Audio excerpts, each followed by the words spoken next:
কারণ পড়া memory consolidation হয় রাত 10টা থেকে 2টো ঘুমের মধ্যে।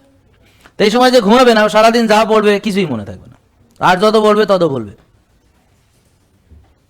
এখন বাচ্চাদের এই যে এই প্রশ্নটার উত্তর দেই যে ভালো প্রতিষ্ঠানে পড়াশোনা করে, তো প্রতিষ্ঠান ভালো হইলে কি বাচ্চার মেধা ভালো হবে নাকি?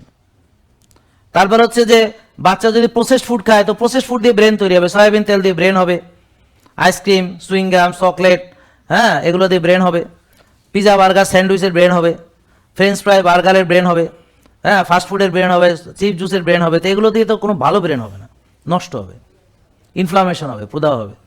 ভালো ব্রেনের জন্য লাগবে ভালো তেল, ভালো ঘি, ভালো প্রোটিন, ভালো শাকসবজি, ভালো কার্বোহাইড্রেট, যেমন black rice, quinoa, buckwheat, organic oats, not normal oats খেয়ে না, organic oats, organic black rice, organic quinoa, organic buckwheat. বাচ্চাদের জন্য বলছি।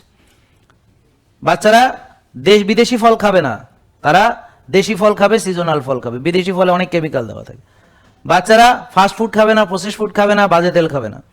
তারপর বাচ্চা সূর্যের আলোতে যাবে, বিকেলে খেলাধুলা করবে, বাচ্চা আর্লি ঘুমাবে, সন্ধ্যার পরে মোবাইল, টেলিভিশন, ল্যাপটপের কাছে যাবে না, পড়াশোনা হাতে কলমেই করবে, ট্যাপটপ থেকে দূরে থাকতে হবে।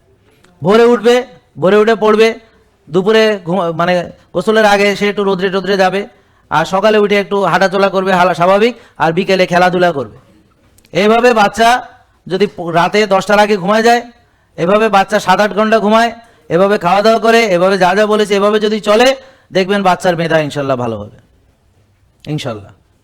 কিন্তু বাচ্চার মেধা ভালো হবে না কি, যদি তার ব্যায়াম না থাকে, সূর্যের আলোতে না যায়, যদি বিকেলে সন্ধ্যায় টিউশনি করে, মানে পড়াশোনা করায়, বিকেলে খেলতে না দেয়, রাতে দেরি করে ঘুমায়, দেরি করে ওঠে, পর্যাপ্ত না ঘুমায়, প্রসেসড ফুড খায়, তাহলে এই বাচ্চার মেধা কোনোভাবে থাকার কোনো কারণ নেই। শুধু তাই না, বাচ্চার আরও ক্ষতি হতে পারে।